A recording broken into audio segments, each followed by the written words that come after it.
Hi friends, நான் உங்கள் நவீன விவசாயி செல்வகுமார் பேசுகிறேன். இப்போ பார்த்தீங்கன்னா, பருவமழை கரெக்டாக பெய்யாதனாலையும், வெயில் ரொம்ப அதிகமாக அடிக்கிறதுனாலையும் எல்லா பக்கமுமே தண்ணி வந்து ரொம்ப ட்ரை கண்டிஷன் ஆயிடுச்சுங்க. அதனால் மோஸ்ட்டாக வந்து எல்லா பக்கமுமே போர் போட ஆரம்பிச்சிட்டாங்க. எங்கே பார்த்தாலும் போர் சத்தமாகவே தான் கேட்டிருக்குது. முதலெல்லாம் பார்த்திங்கன்னா, நாங்கள் சின்ன பையனாக இருக்கிறப்போலாம் போர் போடணுன்னா 10 பேர் 15 பேர் வந்து தான் போர் போடுவாங்க. ஆனால் இப்போவெல்லாம் வந்து பார்த்திங்கன்னா ஃபுல்லி ஆட்டோமேட்டிக் ஆயிடுச்சுங்க. இந்த வண்டியில் வந்து பார்த்திங்கன்னா மெஷின் மட்டும்தான் இருக்கும். இது போர் போடுறதுக்கு மட்டும்தான் யூஸ் ஆகும். இன்னொரு வண்டி சப்போர்ட்டுக்கு இருக்குமுங்க. அதில் தான் வந்து கம்ப்ரஸர் இருக்கும். அதில் வந்து கம்ப்ரஸருக்கு தேவையான டீசல் டேங்க் இருக்கும். சமையல் பண்ணுறதுக்கு சமையல் பொருட்கள் பூராமே இருக்கும். வாட்டர் டேங்க்கு எல்லாமே இருக்குமுங்க. அதில் கம்ப்ரஸர் ஓடி ஒரு ஏர் ஹோஸ் மூலமாக இதில் வந்து கனெக்ட் பண்ணிங்க. அது மூலமாக தான் இந்த போர் வண்டி வந்து ஆக்ட் ஆகிட்டு இருக்குதுங்க. இப்போ பார்த்திங்கன்னா ஒரு 7 நிமிஷத்தில் வந்து ஒரு 20 அடி போர்லாடு வந்து ஓடி முடிச்சிருதுங்க. இது வந்து 500 அடி ஓடிக்குதுங்க. இன்னுமே வந்து பார்த்திங்கன்னா வரமட்டமாக தான் வந்துட்டுருக்குதுங்க. தண்ணி இன்னும் வரல. நாங்கள் தண்ணி வரும்னு தான் பார்த்துக்கிறோம். இன்னும் தண்ணி எதுவும் வரலிங்க. அதே மாதிரி வந்து பார்த்திங்கன்னா போர்லாடு வந்து கழட்டுறக்கோ இல்லை புது போர்லாடு எடுத்து மாட்டுறக்கோ ஆளுகளே தேவையில்லைங்க. ஃபுல்லி வந்து ஆட்டோமேட்டிக்குங்க. அதையும் நான் வந்து உங்களுக்கு இந்த வீடியோவில் வந்து காட்டிக்கிறேன். அது இப்போ இதாகும்போது உங்களுக்கு சொல்கிறேனுங்க.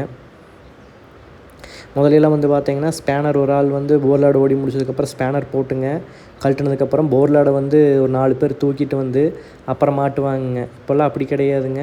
ஃபுல்லாக ஆட்டோமேட்டிக் அப்படிங்கிறதுனால ஒரே ஒரு ஆப்ரேட்டர் மட்டும்தான் இருக்கிறாருங்க. அவரே வந்து ஃபுல்லாகவே எல்லா வேலையும் வந்து செஞ்சுக்கிறாருங்க.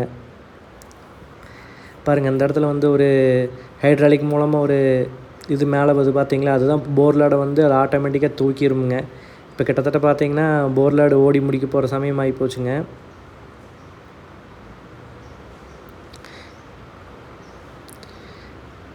இப்போ கரெக்டாக அந்த போர்லாடு ஓடி முடிக்கும்போது ஆப்ரேட்டர் போயிங்க அந்த போர்லாடை வந்து ஓடுறத வந்து ஸ்டாப் பண்ணுவாருங்க.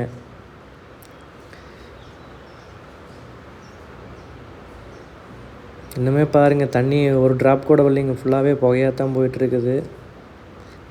இப்போ அந்த இடத்துல வந்து பார்த்திங்கன்னா போர்லாடு முடிகிற இடத்துல வந்து ஸ்பேனர் போடுவாங்க முதல்ல. ஆனால் இப்போ வந்து அதே ஹைட்ராலிக்கில் ஆட்டோமேட்டிக்காக லாக் ஆகிக்குதுங்க.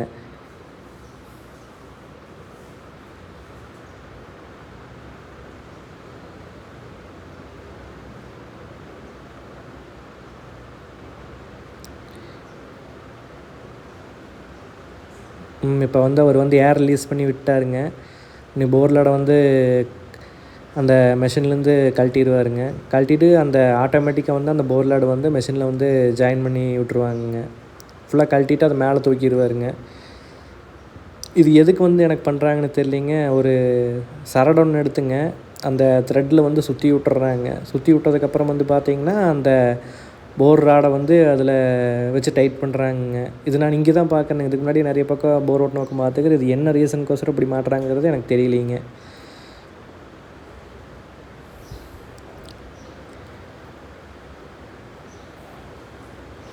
என்னோடய வீடியோஸ் வந்து உங்களுக்கு பிடிச்சிருந்ததுன்னா லைக் பண்ணுங்கள். ஏதோ ஒன்று டவுட்னாலோ இல்லை ஏதோ ஒன்று எனக்கு சஜஸ்ட் பண்ணணுன்னாலோ கமெண்ட் பண்ணுங்கள். வீடியோஸ் வந்து உங்கள் ஃப்ரெண்ட்ஸ் பார்க்கணுன்னா ஷேர் பண்ணுங்கள், சப்ஸ்கிரைப் பண்ணுங்கள். தேங்க்யூ.